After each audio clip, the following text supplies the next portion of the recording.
So this news could change a lot in the WNBA this season.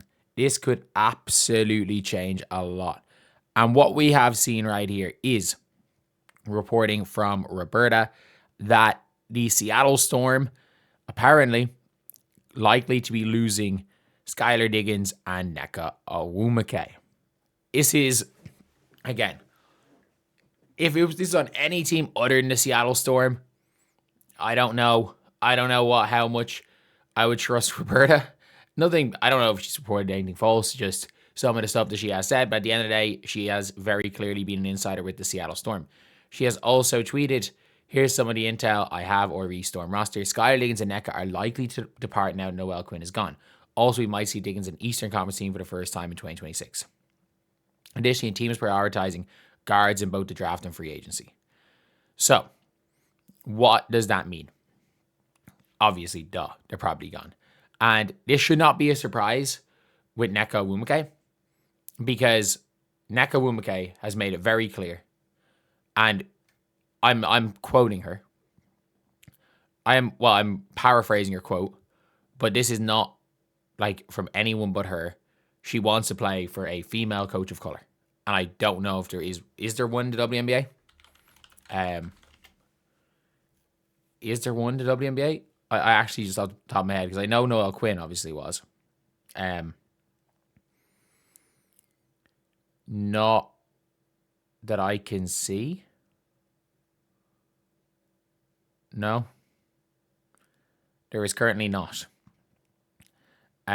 So clearly that was the reason she was in Seattle. And also, look, I got to be real here. Seattle have Don Malonga. Seattle have the third pick in the draft. And Seattle also can't run it back. They can't afford to keep Nneka, Skylar, Gabby Williams, Ezzy Magbagor, let alone Brittany Sykes. They can't afford to run it back. And I think they have their draft picks, if I'm not mistaken, in 2020. Well, next year, they have their draft pick. So what they can do is they can go tank it out for 2 years. And like, could you imagine if they tank it out for 2 years and you don't even need Sarah Strong? Like, imagine you get, say, Hidalgo next year. Hidalgo goes 3 or 4. And let's say Juju comes out next year. You get Sarah Strong or a Booker. You're able to then draft Olivia Miles this year. So not Sarah Strong, she's a Hidalgo or a Booker. In the following year, there's Sarah Strong, Toby Fournier.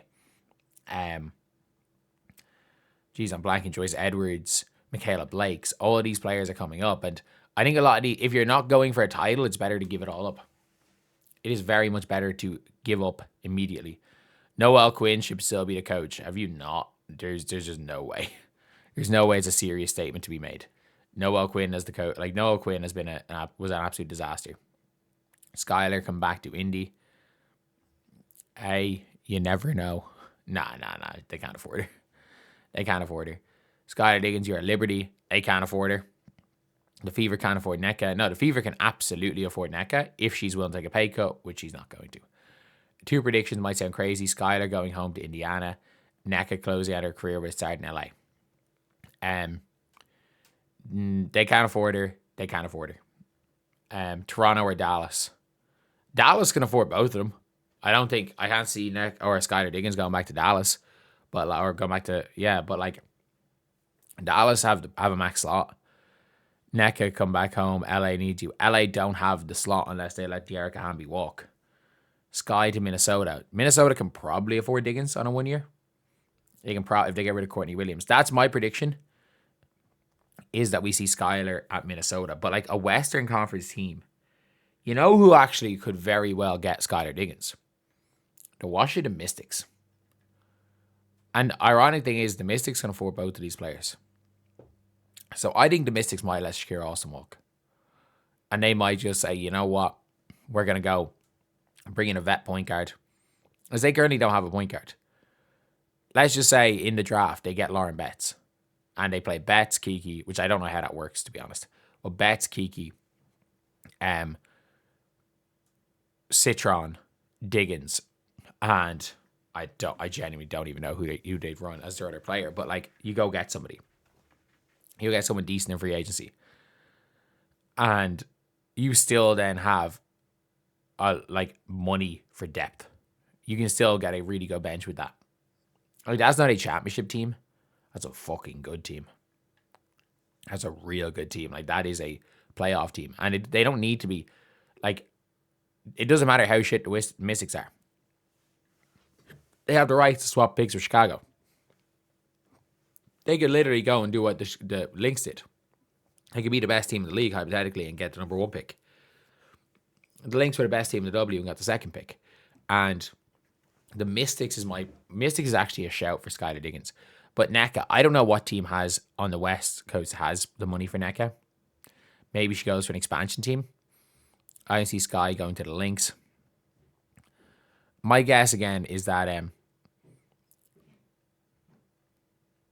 with Diggins, the Gabby Williams there is the key. Yeah, I think they're going to keep Gabby because she's matches the age profile a little bit longer. But like, it is a crazy one to see the potentially both of these players could be leaving. So all the big thing they said in 2023 just to flame out in 2024, just to flame out that year and the following year not really doing much at all, is not ideal. It is not ideal, to be honest.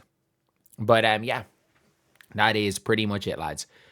That is what is